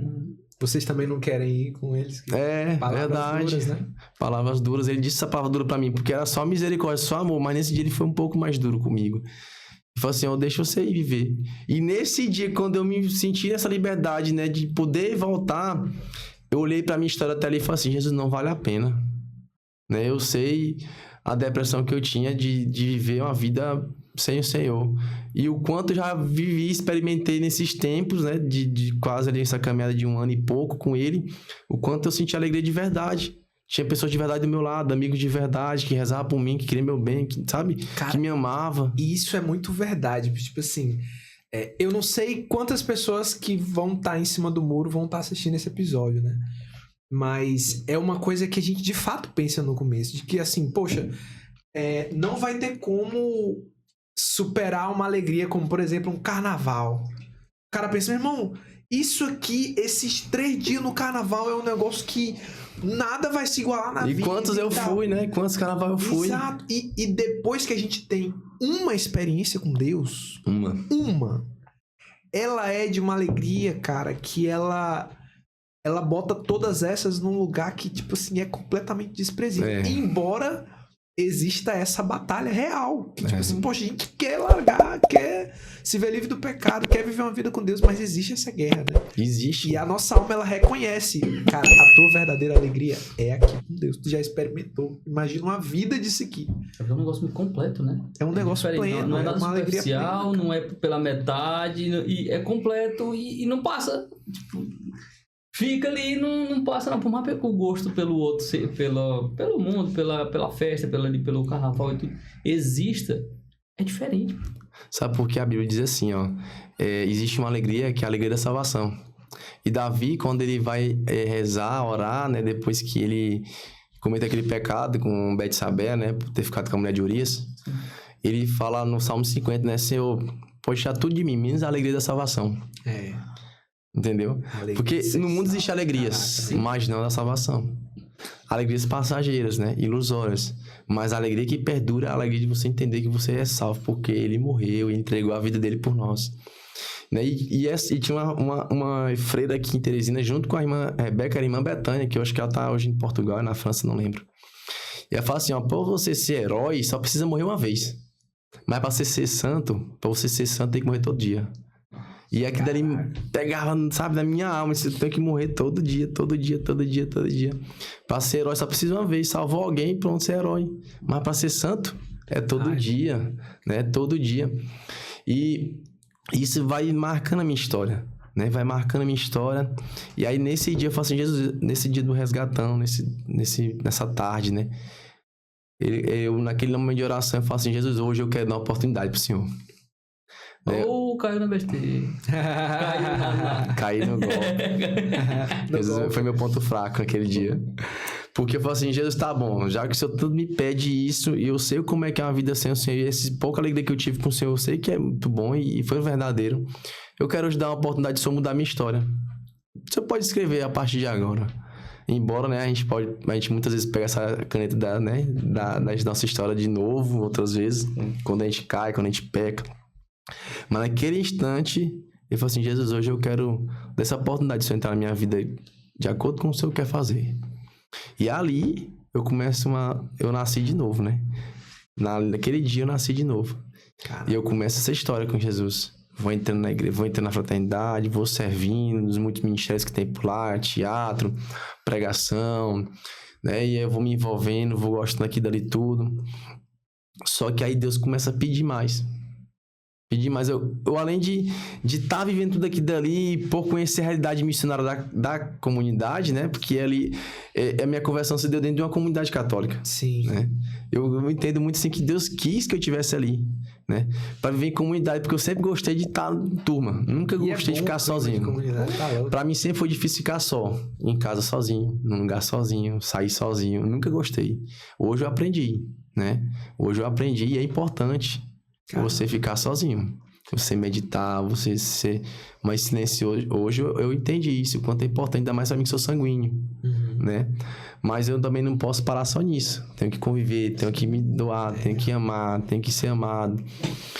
E ali, eu inserido nessa realidade da fraternidade, né? Marca muito minha história. Eu começo a conhecer a igreja, a vida missionária, os muitos religiosos que passaram por aqui, a vida laical. E aí isso me encanta. Isso me encanta. Tive minhas crises vocacionais ali no tempo. Fiz um retiro da fraternidade para saber se meu chamado era vida religiosa. Não era. Sempre tinha aquela que era por ser padre, né? Eu, rapaz, ser isso mesmo. Cara, não tem como, né? Eu namorei, porque assim, quando você entra, de fato, você se converte, um homem, a mulher, ele olha para essa realidade dessas né, estados de vida, né, dessas vocações, o cara às vezes se vê. Com a beleza, exatamente, é com a beleza. E muitos desses amigos meus aí tiveram esse pensamento, olharam, foram atrás de saber se era isso mesmo e retornaram. Né? Eu lembro que o Marcos Felipe falou muito isso, pô, eu queria ser freio. Eu pensei que queria ser freio, ficar com a tua fui rezar, não é, conhecendo a Maria, pronto, tô aí hoje, né? Casado, bem casado, um grande homem de Deus, Ana Maria também, uma irmãzinha, uma grande mulher de Deus, com a família linda. Mas naquele instante, que recém-convertida ali e tudo, né? A gente olha, o cara já quer logo fazer a tonsura aqui. Rapaz, é o segundo exército. Só que lá deixa a bala, melhor ainda. Tem essa no quarto, os caras tiram tudo. Tentador mesmo, né? Aí eu olhei pra aquela realidade, fui fazer os vocacionais, não era. E sempre tinha aquele chamado persistente de ser leigo. Dentro de mim, não passava. E toda vez que eu tinha um momento de dentro da fraternidade sobre leigo, aqui tomava conta do meu coração. Abrasava. Me apertava, abrasava. Eu disse, um dia eu quero ser isso. Né? Um dia eu quero ser isso, quero ser leigo consagrado. E eu sonhava com um sinal no meu pescoço.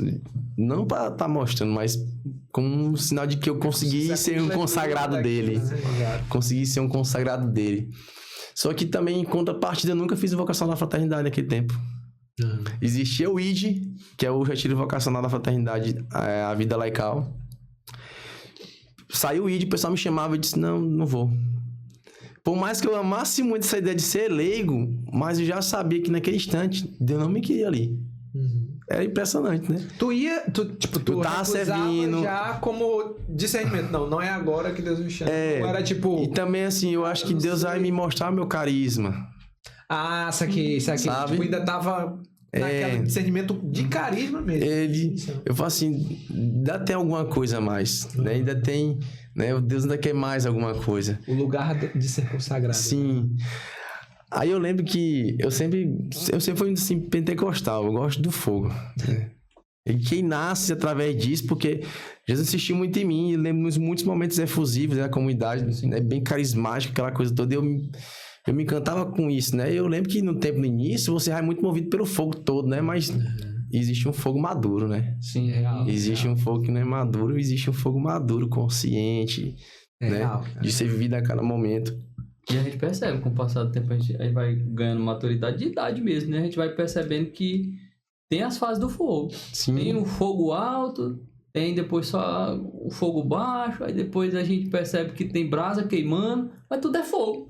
Tem que... Sim. O importante é navegar. Mas cada um tem uma essência, É né? real, Cada um tem uma é espiritualidade, uma forma de se comunicar com Deus, de adorar, de se entregar, de servir, né? Porque embora nós, né, servimos a Deus, estamos na igreja, cada um tem uma forma de como se conversar com Deus, de como expressar a sua fé e viver a sua missão, né? É real. E eu lembro que eu era muito assim, envolvido por isso, aquela coisa toda, a Colo estoura naquele tempo com aquelas músicas, Saça que só queima, aquela coisa toda. Realmente, até eu pensei também, cara, que comunidade massa, né? Vou lá, foi vocacional. Mas não fui não. A Tamires ainda hoje, a minha esposa. Tudo Pô, que acho que eu for sou é bom.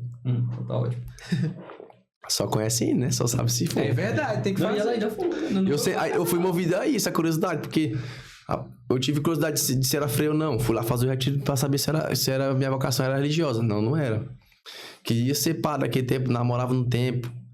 E falei pra pessoa que eu namorava, eu acho que Deus tá me chamando de ser padre. A pessoa chorava, disse, calma, não vou ser padre agora não. Só tô pensando que se vou não. Mas acabou que não deu certo esse relacionamento. No tempo tinha meu diretor espiritual chamado Padre Deodato. Outro homem de Deus assim que me ajudou, sabe? Muita gente já falou dele aqui também. O Padre Deodato, ele é um grande homem de Deus, assim, que ele teve ali muito presente, principalmente na vida desses meus amigos, né? Ele casou o Porto Alegre inteiro. E aí ele foi diretor espiritual meu e desses caras, né? Do Marcos Felipe, do Diego, todo mundo, ele foi diretor espiritual. E quantas vezes eu não cheguei na casa dele, acho que o Diego falou aqui, madrugada, padre, eu tô passando por isso, ele atendia a gente. Caramba, cara, isso E é muito precioso. ele era aquele bom pastor, sabe? Ele era Isso o é bom muito pastor precioso. mesmo. E ele que cuidava das ovelhas dele, a gente era pastorado por ele, né? A gente criou uma missão, né? Eu e os amigos nossos, amigos meus, que foi um Andare, né? A gente tentou muitas vezes, né? Levar essa missão e muitas vezes foi profetizado na nossa vida, né? Que a gente saía pelo mundo, cada um pregando o evangelho, né? E realmente aconteceu isso, né? Ninguém ficou junto até hoje. Mas a gente tem esse carinho muito grande, mas a missão dada naquele tempo, primeiro salvou a gente. Né? Por primeiro salvou a gente, eu e os meninos. Mas depois começou a motivar muitas outras pessoas, né? A também a se aproximar de Deus. E ali o padre ajudava muita gente, era diretor espiritual da missão e em particular de cada um. Olha só. Era um santo diretor, né? Santo diretor espiritual. Bendito seja Que nos canos encaminhou muito bem, assim, na vida com Deus, né? Eu louvo a Deus, assim, pela vida do Padre Deodato. Demais, um abraço pra ele, né? Que desejo só muito que Deus abençoe cada vez mais a vida dele e o sacerdócio dele. Porque ele foi um grande homem de Deus, assim, na nossa vida, um grande pastor. E ali ele foi nos encaminhando e a gente sempre caindo mais. E eu cheguei pra ele e falei assim, padre, como é a vida de padre? Né? Padre Deodato, como é que é a vida do senhor? O que é que o senhor faz? O que é que de fato consiste na vida de um padre? Né? Esse meu filho, além do ministério todinho, né, de ser padre, aquela coisa toda, existe também o ser administrador de uma paróquia. Que isso também é a parte que ninguém vê. Você tem que administrar, dar com essas coisas difíceis, aí tem alguns funcionários, aquela coisa toda. Por embora tenha a secretaria e tudo, mas eu tenho que resolver muita coisa. E eu fui vendo aqui dele, rapaz, acho que não é isso que eu quero, não. O cara pensa que essa aquela parte funcionária linda, né? Se a missa não é... conhecer, né, cara? Nada Eu perguntei, o que é que faz um padre fora a missa? Exato. Aí só tem que lidar com isso, com todo tipo de gente, com confusão, a gente tem que lidar com tudo isso. Eu disse, não, padre, então acho que não é isso que eu quero, não. Já cheguei ao meu discernimento final. Obrigado, padre. Eu falo assim, né? Mas isso servia pra me rezar e entender que não era isso, né? E não era isso. E ali eu, beleza, padre, então fui rezar e pronto, não era, né? Essa é a vocação. E aí, mas Deus queria mais. E aí os meninos rodando, pregando aquela coisa toda. Aí a gente chegou em 2018. E eu lembro que eu fui fazer esse retiro, que o nome do retiro era Cairóis, lá em Angical, retiro de carnaval.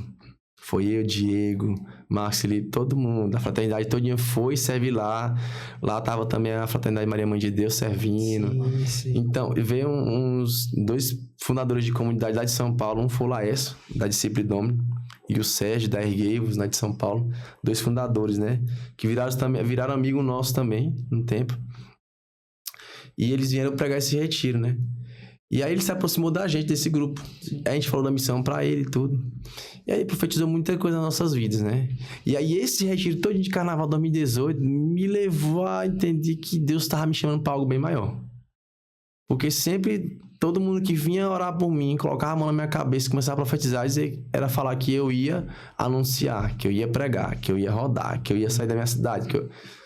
E eu quero fazer isso. Eu quero fazer isso, porque eu me identificava com isso, né? Sim. Eu entrei no ministério de pregação, comecei a testemunhar, comecei a pregar dentro da fraternidade, cada vez mais Deus me chamando pra isso.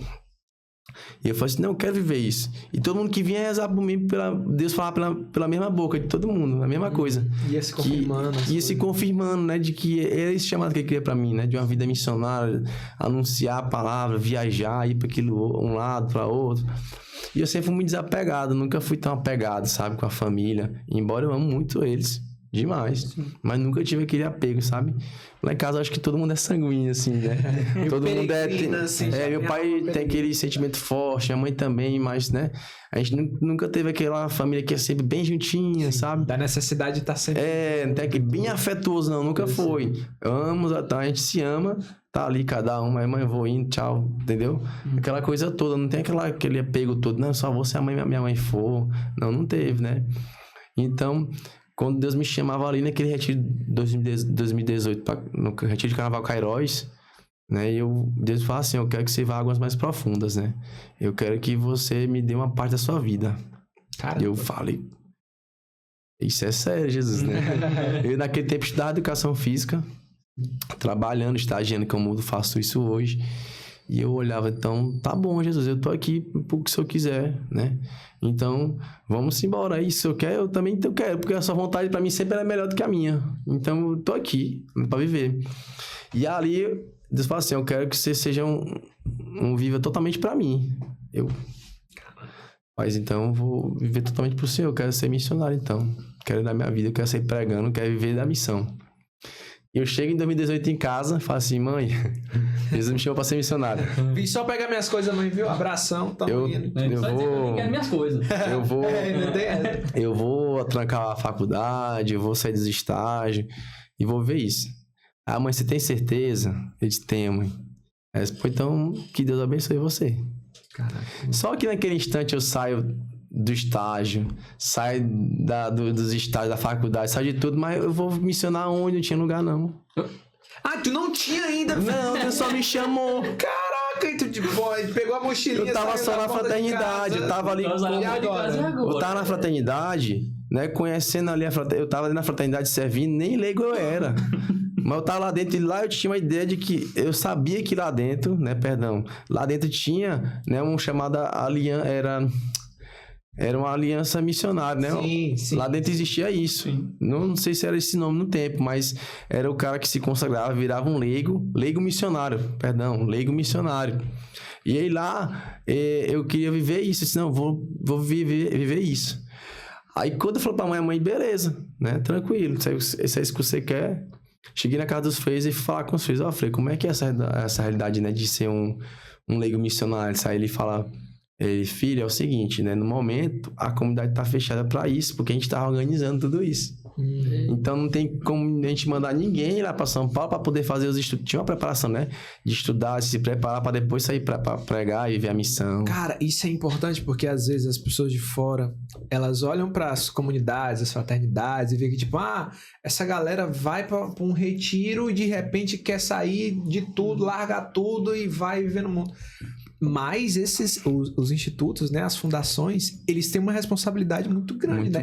Eles se preparam bem para isso. Tanto que não é todo mundo que quer que vai ser, né? Sim. E ao mesmo tempo também não é todo tempo, né? Sim. A comunidade, ela se prepara bem para poder receber as pessoas no tempo certo. Como Deus fala na Bíblia, tudo é Bíblia, né? Porque muitos são chamados, mas poucos são os escolhidos. Exato. Né? E são bem cuidados, né? Os que não foram escolhidos para isso, não é porque Deus não ama. Exato. Não, exato. Deus ama todo e na igreja tem espaço para todo mundo. Sim. Mas tem uns que Deus quer que vá. Tem um que Deus quer que ele vá andar para outros lugares para que as pessoas conheçam Jesus. Entendeu? Então, tem muita gente que olha e pensa isso. Porque, assim, eu nunca fui muito paroquiano. Eu nunca participei de nenhuma pastoral. Não tinha que eu vir aqui e dizer assim, eu fui de pastoral e tal. Não, nunca fui. Até hoje. Tenho 31 anos de idade hoje. 10 anos aí buscando, né? Cada dia ser mais de Deus. Nunca entrei em nenhuma pastoral. Mas minha vida toda foi dentro da igreja. Toda missionária. Dentro de comunidade. Sabe? E eu sei a importância também de você vir na pastoral. Não desvalorize nunca isso, não. E claro que é importante, é fundamental existir a pastoral. Mas Deus chama... Tem pessoas que são a servir na paróquia, a ser na pastoral. Deus me queria distante, na comunidade. Assim, nas comunidades, né? Aí dando o salto de, tipo... do cara que saiu ali, né? Não era lei, nem nada e tal. Viajou e foi pra um monte de lugar e tal. E conseguiu exercer esse ministério e tudo. E aí volta. Como é que foi essa experiência de sair, de se descobrir ministerialmente falando e tal, e voltar pra cá pra... Foi o seguinte. Depois desse episódio, aí não tinha lugar pra ir. Então eu voltei a trabalhar de novo. Ligou, era brincadeira. Eu vou ficar aqui. Cheguei, Brasil. Foi aqui também, sabe? Cheguei, Brasil, não fui pra lugar nenhum. Aí ali eu começo a acompanhar a galera pregando, esse Gil Mota, Tainá Azevedo, né, Moisés Rocha. Eu vou assistindo as pregações também, eu gostar, né, de estar tendo essas referências. Conheci Tainá e fui conhecendo mais a fundo a Tainá. E quando você conhece uma pessoa que faz parte de um carisma, você conhece o carisma da pessoa. Sim. Conheci a Tainá e conheci o carisma dela, que era o Kairos. E aí eu tentei em 2018 lá no Congresso Jovem, não consegui. Em 2019 eu consigo ir. E aí quando eu vou, em 2019, eu vivencio todo aquele congresso, quando eu piso lá no galpão da comunidade, eu me encontrei assim, eu falo assim, é isso que Jesus quer pra mim, é esse lugar. E aí eu retorno ali da Kairos naquele tempo, né? Quando eu retorno pra Teresina, em 2019, eu vou na fraternidade e falo assim, Frei, a partir de hoje eu vou me afastar um pouco da fraternidade e vou seguir um caminho vocacional na Kairos. E aí ali eu começo, né, a fazer um vocacional à distância. No outro ano, em 2020, eu vou lá de novo e já recebo um sinal de consagrar o primeiro elo da Kairos, né, que era o pré-discipulado. E ali eu vivo ainda como 2 anos como aliança. 2 anos como aliança. Depois desses 2 anos, né, depois de muito discernimento, muita oração e terminando namoro também, que no tempo eu namorava com a menina também que era da comunidade, ela era aliança, nunca tinha vontade de ser vida, mas Deus me incomodava isso. Depois que o relacionamento acaba e tudo, né, porque Deus quis assim, depois de muito discernimento, eu falei assim, não, agora tá na hora, né, de eu viver totalmente da missão. E aí eu vou pra Kairos em 2022 e vou viver como um membro de vida, né? Um leigo de vida. Sim. E aí eu deixo tudo aqui, né? Falo, mãe, tô indo e tal. Os meus pais já estavam bem engajados na igreja, já eram leigos da fraternidade, já entendiam essa realidade. Aí nessa hora, quando tu foi falar, tua mãe, tu tá aqui. Tu não já foi, não. É mais ou menos isso. E ali eu deixo tudo pra trás, né? Eu deixo tudo pra trás e vou seguir a Cristo, né? Aquilo que era a vontade dele. E aí eu saí com essa ideia na minha cabeça, né? Disse, eu vou viver pra isso, é isso. Eu vou morrer lá onde Deus me mandar, né? E saí de casa em 2022 e chego lá na comunidade em junho. E aí de lá eu passo os 2 meses lá, fui enviado pra São Paulo, né? E eu fui morar numa cidade pertinho da Canção Nova. Foi um presente de Deus, assim, pra mim. Interessante que no ano anterior eu fiz uma oração e escrevi no papel. Se esse ano de 2022 eu vou embora de casa e vou morar em São Paulo. E nem tava passando na minha cabeça que eu ia morar na Kairos, nem que eu ia morar em São Paulo. Mas eu escrevi no papel em oração. Se eu vou sair de casa, no próximo ano eu saio de casa e vou morar na Kairos. Eu vou morar em São Paulo. Não sei como, eu vou morar por um de lá. E aí, quando dá 2022, quando eu chego na comunidade, o fundador fala assim, eu vou te enviar para São Paulo. Isso, 2 coisas que eu falei com Jesus, né? Jesus já tá fazendo na minha vida. Eu chego na comunidade, vou vivendo ali na comunidade, 2 meses que eu tô lá, ele me envia para São Paulo. E aí eu passo 6 meses lá em Canas, uma cidade do ladinho da Canção Nova. Então eu gosto muito de correr até hoje. Eu saía correndo da casa de missão até Canção Nova e voltava. Porque era 5 km de distância, né? E conhecer aquilo tudo. E eu digo assim, que se tem algo assim muito marcante da minha história, tantas coisas que Deus fez, né? Na vida missionária, enquanto tava morando lá, foi Deus ter me dado a honra de estar no enterro do padre Monsenhor Jonas Zabim. Caramba, Uau. deve Agora, ter sido um negócio muito... Tu perguntou pra mim, né? Sim. Qual foi, assim, algo que marcou muito, assim, a sua vida missionária. Eu digo que foi isso. Sabe, eu lembro como se fosse hoje, né? Eu tava lá em Canas quando teve o falecimento do padre. E aí foram, acho que 3 dias, ou foi 5 dias, que tinha missa de 1 em 1 hora na Canção Nova. E todo mundo do Brasil todinho, de comunidade, os fundadores, os padres, estavam tudo lá. E quando a gente entrava no rincão, né, lá da Canção Nova, você sentia algo diferente, assim, vindo da parte de Deus. Era surreal, porque assim, Monsenhor Jonas, né, a gente louva assim a Deus, né, as novas comunidades, a renovação carismática, porque Monsenhor Jonas veio com essa ideia da carismática, de trazer esse ministério para popularizar, trazer de fato para o Brasil e sair enraizar no Brasil e sair, né, surgindo tantas vocações, surgindo tantas comunidades, tantos carismas, né? Sim, cara. Porque quantas pessoas, a maioria desses fundadores de comunidade hoje tiveram na renovação carismática. E lá Deus suscitava um carisma no coração para hoje, né, tá existindo essas comunidades, né? É isso para muitas. Entendeu? Então ele foi esse canal de graça, né, sobre o Brasil. Cara, né? eu lembro demais. E quando a gente tava lá, a gente viu o amor, né, dos filhos da Canção Nova por ele, e orando por ele, e choravam por ele. E eu se emocionava muito nesse tempo.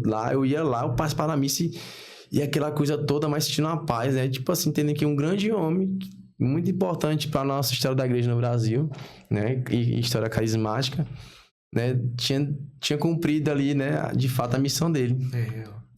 E aí passou-se todos esses dias lá de velório, né, de corpo presente, dele às missas, e no dia do enterro dele, né, eu tava lá no templo e participei todos os dias lá, morava pertinho.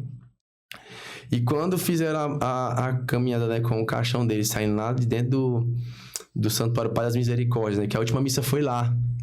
E quando o pessoal saía com ele cantando a música lá da Canção Nova, que eu não me recordo agora o tempo, mas é uma música de carisma deles.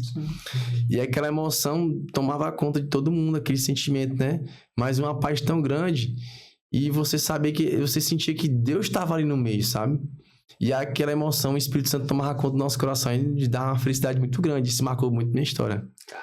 Porque eu amo demais o Padre Jonas, né? E vi muitas pregações dele, né? Enquanto eu estive lá, eu não tive a oportunidade de ver ele, porque ele já estava doente, estava na UTI e tudo, né? Mas na minha casa, quantas vezes minha mãe não colocava as pregações dele? Cara, isso é real. De Padre Léo. Eu lembro do dia que ele morreu e, tipo, a sensação... E diferente de ti, eu tive pouquíssimo contato com ele. Com o senhor, eu li um livro dele, Músicos em Ordem de Batalha. Muito bom. Que é surreal esse livro e tal. E eu disse, poxa, isso aqui é diferente e tal. Me devolveu. Nunca inclusive é teu. E tá comigo até hoje. Vou tipo, cobrar aqui. Não. Bom, não vai receber, é isso. E, cara, foi uma sensação de ter perdido um amigo. Sabe? Essa é a realidade. A sensação de, caramba, meu Você sentia essa tristeza lá, esse luto, mas também de estar em paz, porque um grande homem de Deus deixou, né, deixou essa herança, né, de Deus pra nós. É como se tivesse ganhado um santo, cara. A sensação que eu tinha era essa, de que, tipo, sim, muitas pessoas lá gritavam assim, santo súbito, a galera gritava isso, né? Você ficava impactado, você se emocionava, né? Porque assim, Padre Jonas, né, Monsenhor Jonas, até nos últimos dias da vida dele, sempre falava assim, que todos sejam cheios do Espírito Santo, seja batizado, se entrega sua vida pro Espírito Santo. Ele falava muito, ele era muito amigo do Espírito Santo, assim, de Deus, né? Ele falava muito sobre isso, ele falava muito sobre, né, o batismo, o Espírito, de viver uma vida nova com Cristo. Quem conheceu ele, quem viu a pregação dele, sabe o quanto falava isso, né? E ele foi esse apóstolo do Espírito Santo também. Eu tenho isso pra mim, né? Tem Santa Helena na Guerra, né? Mas aqui no Brasil tem ele também, que quantas vezes nos ensinou, né? Sobre orações de línguas, sobre os dons infusos na renovação carismática, né? Formou muita gente ali. Então, eu tive ali, né? Então, isso marcou muito a minha vida missionária, né? Me dava mais força pra estar ali. A vida missionária, ela é difícil, mas ela é muito boa de ser vivida. Como é de vida. Nos falta tudo, mas não nos falta nada. Sim. Que é Jesus. Né? E quantas vezes Deus não chegava ali nos mínimos detalhes, né? Com algo que eu queria comer, um chocolate, uma coisa que eu mais necessitava. Alguém chegava, ó, Jesus mandou lhe entregar. Ó, esse dia aqui, Jesus mandou lhe entregar pra comprar isso. E a gente E era bem específico. Simples, né? A gente era bem específico. Eu lembro que eu tava na comunidade uma vez e tava com muitos dias que eu não comia pão. E eu gosto muito de pão. E a gente só tava comendo cuscuz lá no Pernambuco, ó. Cuscuz. E eu falei assim, Jesus, eu queria tanto comer um pão. No outro dia chegou um cara lá, doou mesmo de pão, assim, ó, vários sacos de pão. Eu falei assim, você é muito bom mesmo. Caramba. Sabe? Coisa simples, né? Era coisa simples, mas que Deus, ele sabe, ele escuta, ele tá ali à disposição, né? Cara, e a volta? Eu tava pilhado lá. aqui nisso. Eu tô doido pra saber e tal, e foi várias cidades e tal, não sei o quê. Como é que foi? Passei esse tempo em São Paulo, voltei para Pernambuco, morei na sede. Né? E no Pernambuco, a última missão que eu fui foi lá pertinho de Recife, Glória do Goitá, uma cidade pequena. E eu vivi também uma parte difícil na comunidade, né? Porque foi muito difícil lá dentro, em questão, às vezes, quando tem certas lideranças que acabam bagunçando um pouco, né? É difícil, cara. Sempre tem. Assim. E eu não julgo porque, assim, o humano tá passivo a erro, né? Claro. Sim, claro. Mesmo dentro da igreja, né? E quantas pessoas não julgam assim, porque um padre fez isso, isso é um escândalo. Pra mim, não me surpreende mais. Sim. Não me surpreende, eu não digo isso assim, simples assim, porque não é algo que eu tô vendo corriqueiramente, né, direto. Não, mas é que não me surpreende alguém que tá, 10 anos lá com Jesus abandonar tudo, né? Eu só tenho cuidado comigo, como diz a palavra, né? Você tá de pé, tome cuidado para não cair. Exato. Né? Mas eu não julgo mais, assim, o cara, né? Não sei se for uma pessoa totalmente maldosa, né, que tá ali mesmo sendo usada pelo inimigo para poder fazer o mal.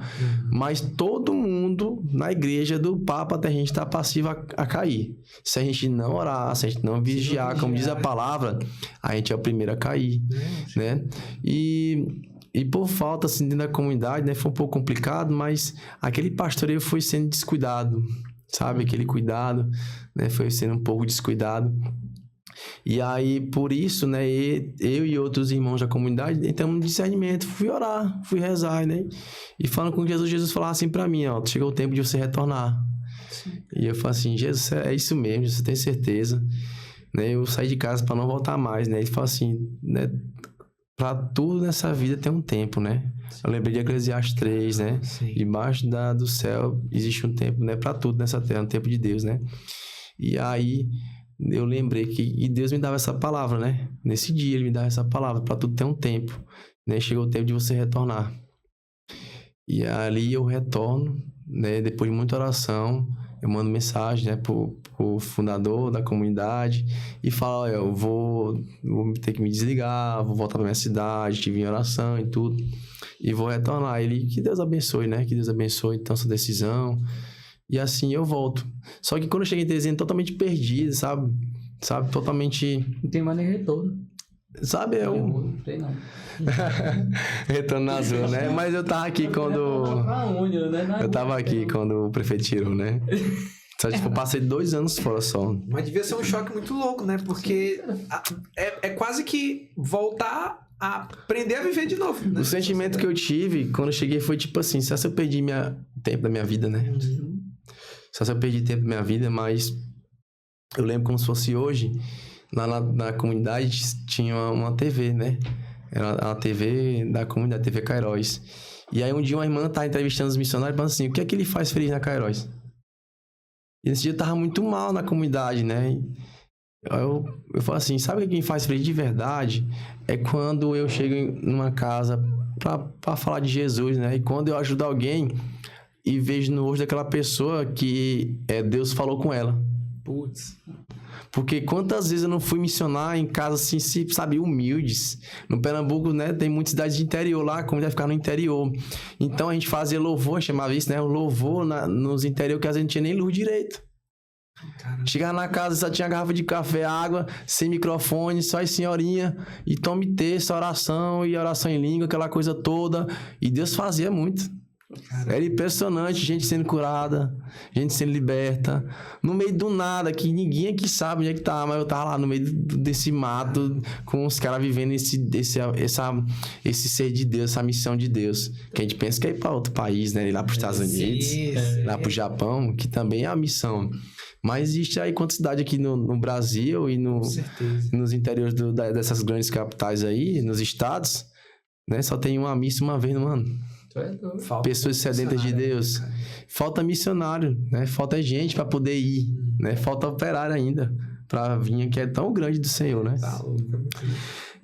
Mas eu retorno, né? E aqui em Teresina eu cheguei aqui com esse sentimento de se realmente eu perdi tempo ou não, né? E eu me encontro perdido. Eu me encontro lá perdido, desacreditado. E eu lembro muito daquela passagem de João 21.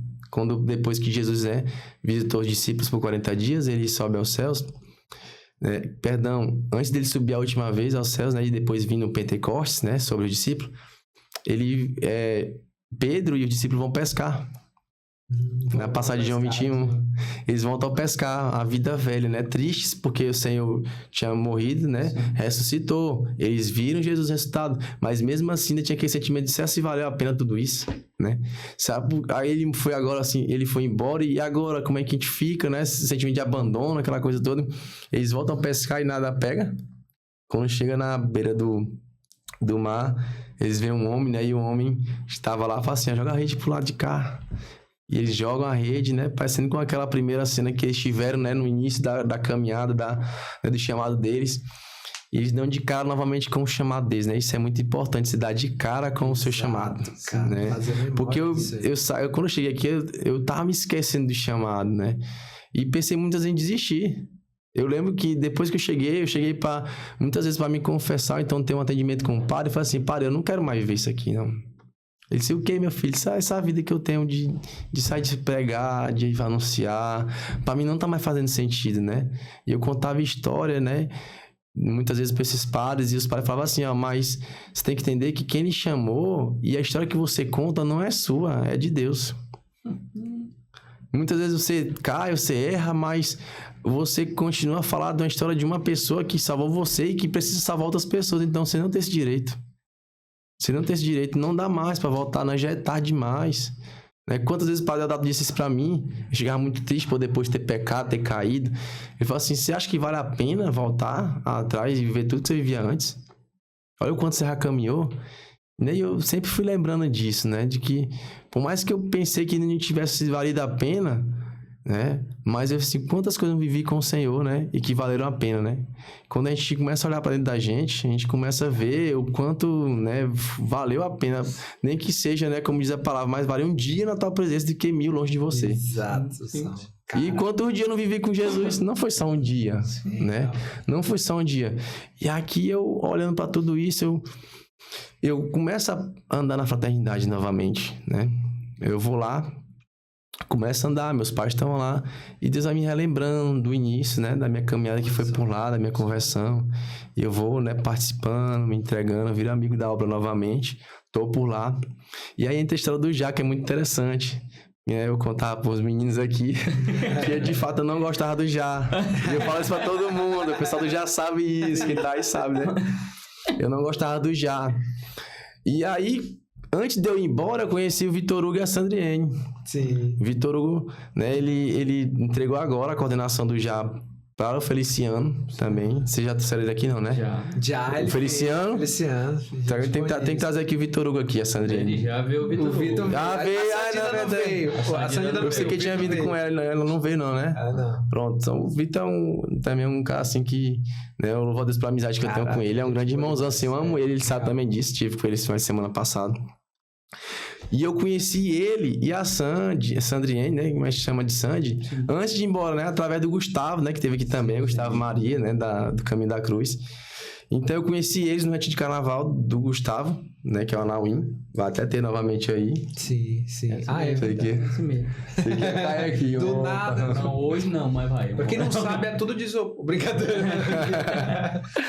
Aí quando eu conheci eles, eu fiz amizade com eles antes de ir embora pra Cairóis. Eu me aproximei ali, né? Antes de ir embora, já comecei a frequentar pela amizade, né? né? Fui pra amizade e vi que eles, né, não tava mais como antigamente. Né? Porque começou assim, aquela coisa toda, né? E você um pouco sem maturidade acaba errando em algumas coisas, né? Mas dessa vez, quando eu conheço, de novo, começo a frequentar, eles também maduram mais na fé. E eu falo assim, cara, quanto que mudou, né? E tá legal, tá bom, é bonito de ver, né? E quantas pessoas arrastavam e dando esse encontro verdadeiro com Jesus. Sim. Eu falei, cara, mudou muito. Né? Aí aquela imagem que eu tinha, né, de não gostar do já mudou ali pela amizade que eu fiz com o Vitor, com a Sandy, e conheci também a realidade, era diferente. Vou embora, quando eu volto, né, o já tá aqui, eu sempre tive contato com eles, né? A gente sempre falava, eles sempre chamavam assim, tu precisa vir aqui um dia pra você pregar no retiro dos servos, do já. Eu disse, cara, queria muito ir, mas não dá, é distante demais, às vezes não dá, a vida missionária não consegue permitir isso, eu ir que é muito longe, né? Daqui lá pra onde fica a sede da Cairóis é 990 e poucos quilômetros, quase 1000. Caramba. Você sai daqui de tarde, chega lá no outro dia. Exatamente. E aí não dá, mas um dia quando eu estiver por aí eu vou tentar me organizar. Aí eu sei que quando eu já tava aqui, eu começo a andar de novo no Já, frequentar, né? E hoje o Já também se encaminha assim, com uma missão bem muito organizada. Até que eles estão escrevendo um estatuto, tem toda uma regra de ser de vida. Quem sabe futuramente se torna uma comunidade, né? Embora hoje já vi parecendo uma comunidade de aliança, né? Já vi hoje parecendo uma comunidade de aliança, né? Os membros estão ali, tem um retiro para os servos, um retiro que a galera começa a caminhar para ser um amigo do Já, para depois ser um servo do Já. Então tem toda essa dinâmica, né? E ali quando eu retorno, eu sempre fui ser amigo do Já, mas bem próximo. Aí entrou o amigo. Tem um amigo e um amigo bem próximo do Já, né? E aí eu sempre estive ali e eles sempre confiavam muito em mim, né? E me davam liberdade de estar servindo junto com eles dentro do Já e tudo. Então, assim, quando eu retorno, eu começo a andar com eles também. E eu fico aqui, né? Deus cuidando de mim através da fraternidade do Já. Eu me doando aqui. Tem as missões da JC, que sempre tem, o pessoal me convidando, né? Mas por que tudo isso, né? Porque quando eu cheguei, me sentia perdido, mas Deus me abraçou novamente por esses carismas, né? E eu vi que nada mais, né, é tão importante, tão bom de se ver que uma vida para Deus. Porque um dia eu consagrei minha vida para Ele, eu entreguei minha vida para Ele. Né? E às vezes, embora muitas vezes, né, por alguma falha nossa, algum erro nosso, a gente duvide disso, de que fato vale a pena viver a vida com Deus, né? Por causa que talvez você erre muito, ainda mais quanto mais você conhece sobre Cristo, quanto mais você vive para Ele, você fica cada vez mais, né, com medo de errar, ou se erra, se julgar demais, né? E cai nesse erro de como é que você olha, né? Porque assim, o inimigo, ele faz você tarda a recomeçar, né? Ele vai como se fosse atrasando pra gente recomeçar. Sim, e quantas vezes, por isso que Jesus nos ensina, né, a confessar nossos pecados para que o inimigo não venha nos julgar, né? Porque quando você esconde, você cai, você não partilha, não pede ajuda, aquilo fica ali oprimindo. Não vale a pena. Você é um miserável, você é um pecador, né? Mas eu quero que muita gente que está assistindo isso aqui, de fato, quando nós rezávamos, né, por começar esse podcast, eu falo assim, Senhor, que cada fala aqui seja como luz para alguém, né? O fato de eu chegar em Teresina novamente e voltar para o meu curso de educação física, de querer ser um educador físico, é para eu ter um propósito, né? As outras vezes que eu fiz o curso de educação física foi só pela profissão e por querer ganhar dinheiro com isso, né? Mas hoje não, porque meu estudo é para agradar a Deus. Minha formação, minha profissão hoje é para me possibilitar ajudar alguém, porque eu sei aonde eu trabalho, né? Eu trabalho em 2 academias, quantas pessoas chegam lá com o mesmo de problema. Sim. E eu quero dizer para você, missionário não é só aquele que sai, mas é aonde você estiver, você traz Jesus para aquela pessoa. Sim. A gente pensa, né, eu tenho que vir, tenho que sair para pregar. Não. Lá onde eu trabalho, em qualquer oportunidade que eu tiver de falar Jesus, eu falo, mano. E não tem problema nenhum. É isso. Porque eu não posso viver uma vida com Deus e eu mentir que eu sou dele, não. Não dá. Não dá, porque eu entreguei uma vida para Ele, para viver tudo com Ele. Cara. E hoje eu tenho isso como missão. Então, se eu ajudo alguém a sair da depressão por meio da atividade física, que é isso da minha missão também, né? Isso também é missão de Deus, eu tô cuidando do outro. Com certeza, não deixa de ser um lado real. Então, né, eu até pregava no Retiro do Já, essa semana, e falei assim, a gente não pode ser movido só por compromisso. Eu vou me comprometer aqui com o Dom Pod, né? Não de fazer todo esse programa, toda quinta-feira de gravar um programa, toda semana gravar um programa. Não, eu tenho que ser movido por propósito. Eu vou fazer o programa porque eu tenho um propósito com Deus. E pessoas vão assistir o Dom Pod e vão ser alcançadas por Cristo. Entendeu? Então, hoje, eu vivo assim, buscando viver por propósito. Porque com compromisso, eu me comprometo com vocês de vir hoje aqui. Sim. Mas eu posso me comprometer de depois ir para outro lugar. Ir para outro lugar. Eu vou me comprometendo. Mas propósito, não. Tem um alinhamento do céu com a terra. Tem um alinhamento do divino com a gente. E a gente vai vivendo assim, sabe? Caraca, é isso. E Deus vai levantando, Deus vai fazendo. Né? Por isso que eu tô aqui até hoje. E aí eu queria dizer para vocês o porquê... Né, que eu disse que vim entender agora, né, daquilo que Deus falava pra mim lá atrás, né? Ah, sim, tu disse que ia entender semana passada, né? Que eu vim entender semana passada, quando eu tava dando testemunho. Que eu cheguei no nome de oração dentro do quarto, né, e falei assim, Senhor, se o Senhor me curar, eu vou dizer pra todo mundo na igreja que o Senhor me curou. Dar esse testemunho. Só que eu entendi semana passada que não era só pra aquele domingo que ele queria que eu falasse. De fato, eu nem fui lá na igreja falar. Mas era pra viver uma vida anunciando que ele tinha me curado. É o que eu tô fazendo aqui hoje, né? Então eu vim entender assim, rapaz, o Senhor me chamou, não foi só para aquele dia de dar um testemunho na igreja, mas foi pra minha vida todinha ficar testemunhando que o Senhor me curou. A igreja toda, né? A igreja toda, olha, tá até outras coisas saindo.